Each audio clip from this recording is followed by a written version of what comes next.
Let me give you another example of the method known as Lagrange multipliers, in this case an example in 3 variables. So we're going to find the closed box with largest volume and a fixed surface area S. So we're looking for boxes of this shape with dimensions x, y, z that maximize the volume given that the surface area is fixed. Notice right away that we can set, for example, one of the values to be 0, and then we're left off with just one double-sided side of total surface area S, which has volume 0. So that is the minimum value, and we're looking for a maximum value.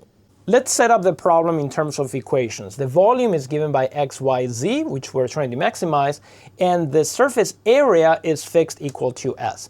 In terms of functions, we're trying to maximize the function f, x times y times z, given the constraint that g is equal to s constant. And the method of Lagrange multipliers tells me that I have to figure out at what points the gradient of f is parallel to the gradient of g, given this condition. When I compute the gradients and set them parallel to each other, I get 3 conditions. I get that lambda times yz is equal to 2y plus 2z, and 2 other similar conditions that come from the equality of partials with respect to x, and partials with respect to y, and partials with respect to z, and then we still have the condition on the surface area. Now, if x, y, or z are 0, then the volume is 0, so I can assume that the x, y, and z are non-zero. In that case, I can solve for lambda by dividing by y and z, and I get that lambda is 2y plus 2z divided by yz.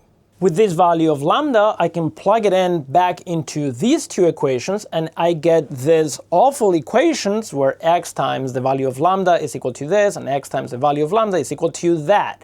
Now, it looks like it's going to be a mess, but it actually simplifies really nicely. If I multiply through by y and by z, the equations that I get from this one, I get that 2xy plus 2xz is equal to 2xy plus 2yz. So these 2 cancel out, and I get that xz is equal to yz. And from this equation, I get that 2xy plus 2xz is equal to 2xz plus 2yz. These cancel out, and I get this equation. But now z was assumed to be non-zero, so x equals to y, and this y was assumed to be non-zero, so x is equal to z. So x is equal to y is equal to z, so all 3 dimensions are the same.